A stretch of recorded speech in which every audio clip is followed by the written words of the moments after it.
ரவிக்குமார், விஜய் அவர்களுடைய வீடியோ பதிவை பார்த்துருப்பீங்க, செய்தியை பார்த்துருப்பீங்க. அதற்கு பிறகான அதிகாரிகள் விளக்கம் அப்படின்னு பல விஷயங்கள் நடந்திருக்கிறது. நீதிமன்றத்தை கேள்விகளும் ஒரு பக்கம் இருக்குது. நீங்கள் எப்படி பார்க்குறீங்க விஜய் அவர்களுடைய வீடியோ பதிவை பற்றி உங்களுடைய பார்வை? இல்லை, விஜய் அவருடைய வீடியோ பார்த்ததும் எனக்கு உடனடியாக ஒரு வார்த்தை தெரிஞ்சது. த மோஸ்ட் இன்ஹியூமன், ஒரு மனிதத்தன்மையற்ற ஒரு பதிவு அது. அதாவது 41 உயிர்கள் பறிபோயிருக்கு.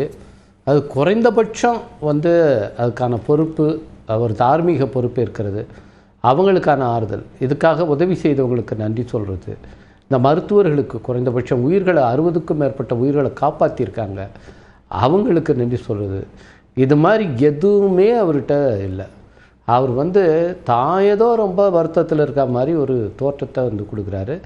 அது மட்டும் இல்லை, அதில் ரொம்ப டேஞ்சரஸானது, அதாவது அந்த மனிதத்தன்மையற்றதோடு ரொம்ப ஆபத்தான ஒரு அம்சம் என்னென்றால், அதில் ஏதோ ஒரு கான்ஸ்பிரசி நடந்த மாதிரி, ஒரு சதி நடந்த மாதிரியான அவர் அதை ஒரு பொருள் தோணிக்கிற மாதிரி சொல்கிறார்.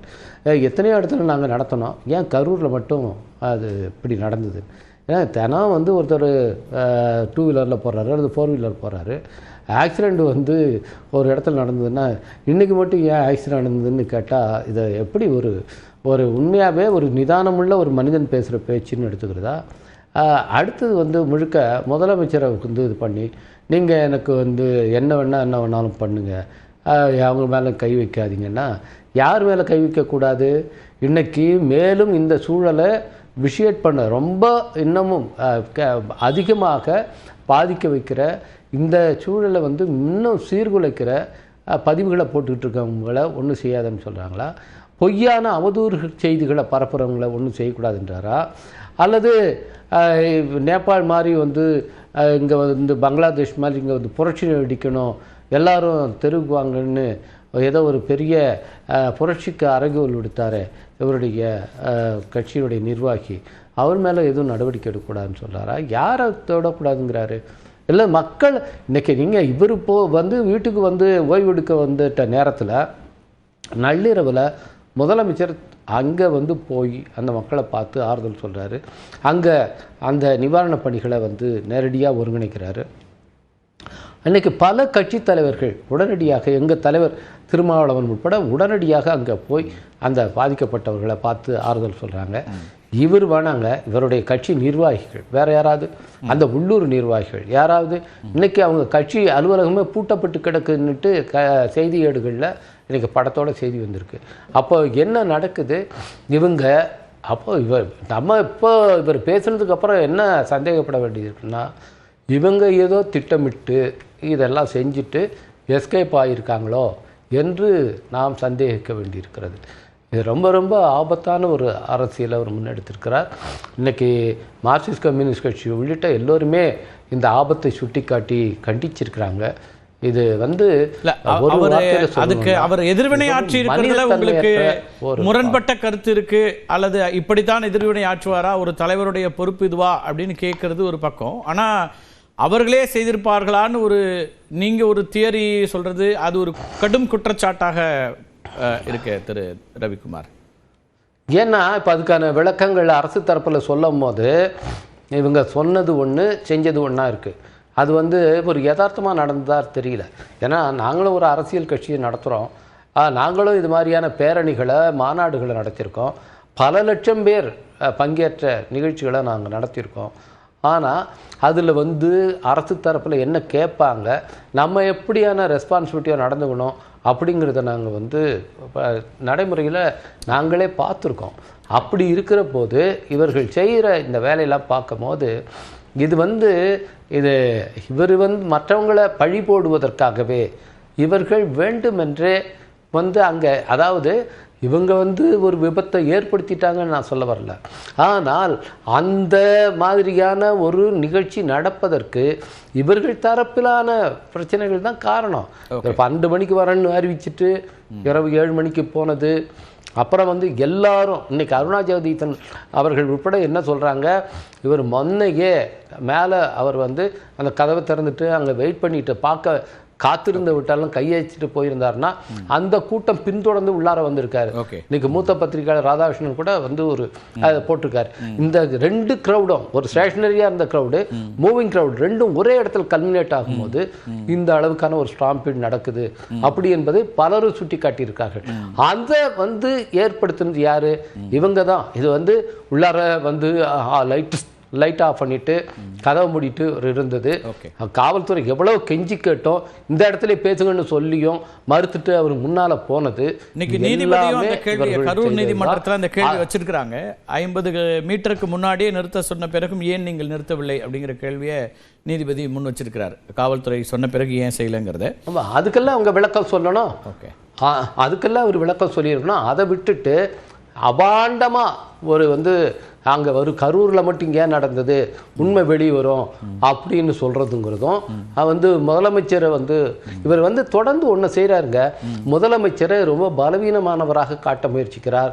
இந்த தமிழ்நாடு அரசை ரொம்ப பலவீனமான அரசு என்று காட்ட முயற்சிக்கிறார்.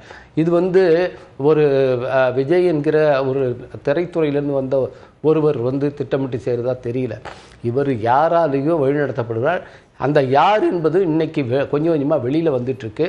அவரை வழிநடத்துகிறவர்கள், அவரை ஆட்டுவிக்கிறவர்கள், தமிழ்நாட்டை வந்து சீர்குலைக்க விரும்புகிற சக்திகள் தான் அவர்களுடைய கைப்பாவையாக இவர் செயல்படுகிறார் என்பது இந்த நிகழ்ச்சியில் வெளிப்பட்டிருக்கு. சரி, பேசலாம். முதல் கட்ட கருத்தை எடுத்துக்கிறேன். திரு ராஜகோபால்கிட்ட பேசிட்டு வரேன். கான்ஸ்டன்டைன், உங்கள்கிட்ட பாஜகவுடைய குழு இன்னைக்கு வந்து விசாரணையெல்லாம் நடத்தியிருக்குது. என்டிஏவோட குழு பாஜக குழுவில் எப்படி பார்க்குறீங்க திரு ராஜகோபால்? இல்லை, குழு வந்திருக்கிறது அதிமுக இல்லை, அதில் என்டிஏ குழு தான். ஆனால் அந்த குழுவில் மற்ற கட்சிகள் இருக்காங்க. ஒரு நாடாளுமன்ற உறுப்பினர்கள்ங்கிறதுனால அப்படி வந்திருக்கா அப்படின்னு தெரில. இல்லை, இந்த சம்பவம் இந்திய அளவில் ஒரு பெரிய ஒரு தாக்கத்தை ஏற்படுத்தி இருக்கின்றது. பல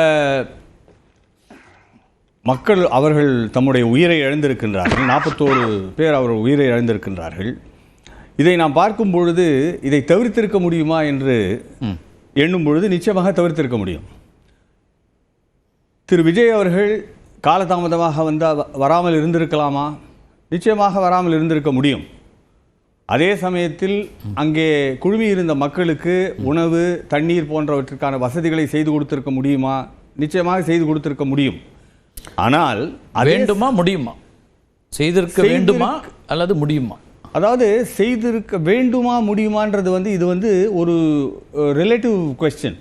இதுல செய்ய வேண்டுமான்றது வந்து நீங்க எந்த அளவுக்கு செய்ய விரும்புறீங்கன்றது. குடிநீர் அப்படிங்கிறது அடிப்படை நிபந்தனைன்னு ஒன்று இருக்கும் பொழுது அதை செஞ்சு ஆக வேண்டும்ன்ற ஒரு சூழ்நிலை ஏற்படுகின்றது.